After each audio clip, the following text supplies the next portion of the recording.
ရတယ်ပြုံးတော်မူပါတယ်ခင်ဗျနောက်နားလေးတွေ့ကြည့်ပါပြုံးနေချစ်တော့ချစ်တော့ပေါ်တယ်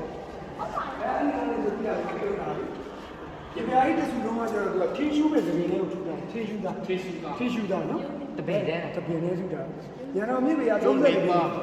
ကျွန်းသားတွေစကားကားတွေဆန်ကူရဲ့ထင်းရှူးတယ်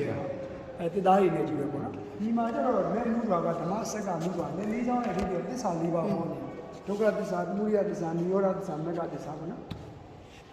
ဒီအခုဒီမှာဒကာကြီးတွေရှိတယ်ဒီဒကာကြီးတွေကမုတ်လေးမုတ်လုံးမှာရှိတယ်ဒါပေမဲ့ကျွန်တော်တို့တစ်ဖက်နဲ့တစ်ဖက်ကဒီလိုမျိုးပန်းကလို့ဒီလိုမျိုးဒီမှာပန်းကပန်းတော်လေးပေါ့ကိုယ်မှမှာကျနေကြဖို့ပုံစံလေးပါကျွန်တော်ဒီဒကာကြီးတွေကပတ်တာမကားပါဘူးဒါဆိုမှချင်းပတ်တာပေါ်ဆိုင်အောင်ဆိုင်အတုံးကြီးကပတ်တာမကားဘူးပေါ်ဆိုင်အောင်ဆိုင်တန်ခွင်းနဲ့ဆွတ်ထားတယ်အောက်မှာကျတော့ကြောက်တုံးလေးကိုစိုက်ပြီးတော့ထည့်ထားစုံလဲနဲ့လှည့်တာပေါ့နော်စုံလဲတကားပါခင်ဗျအမြင့်ပေက20နဲ့မှ4ပေရှိပါတယ်တစ်ဖက်ကိုကျွန်းတံလေးပါတယ်ခင်ဗျကျွန်းတံဆိုပိတ်တာ600ကျော်ပြီးရင်မတို့ဒီနာလေးကိုလာကြည့်ကိုအပေါ်မှာအုတ်တစ်ချက်တောက်တစ်ချက်စီရက်ပုံလေးရှိရတယ်ဗျာ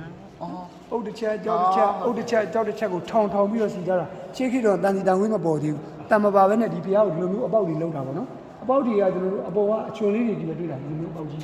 အပေါ်ကအချွန်လေးတွေနေပြီနော်အဲ့ဒီဟာကကျွန်တော်တို့ weight ကို short ထားတဲ့စနစ်ကိုအသုံးပြုထားလို့ပြရပါတယ်အပေါ်ကဖိလိုက်တဲ့ weight ကိုဒီဘက်ဒီလိုမျှထမ်းတာအပေါ်ကိုဒဲဆိုရင်သူကငလင်လုံးရင်ပြိုမှာပေါ့နော်ဒီမှာကျွန်တော်တို့အောက်ဆုံးကြီးလေးကိုပြန်ပြီးတော့ကျွန်တော်တို့အစုံလုံးကစိတ်နေတဲ့ကြောက်လုံးကြီးကအပေါ်ကအကျေအောက်ကအရှူလေးသူ့ရဲ့အထက်က okay ရဆိုရင်အပေါ်ကအကျေအောက်ကအရှူလေးတက်တယ်လို့မျိုးညှပ်ပြီးတော့ထည့်တယ်အပေါ်ကဖိလိုက်လေအပေါ်ချက်သွားတယ်ပေါ့အောက်ကကျွန်တော်တို့3လွာမြောက်ကိုကြောက်တုံးလေး okay ကိုထောင်ပြီးတော့စီထားတယ်ဟိုအပေါ်တုံးက4လွာမြောက်အပြားလိုက်ပြန်ဖိထားတယ်အဲ့နိစမတဲ့အလုပ်ပြီးတော့ဒီမှာကျတော့သားတို့ရှေ့ခိကဖောင်ဒေးရှင်းပေါ့ရှေ့ခိကအဖေကြီးပြတယ်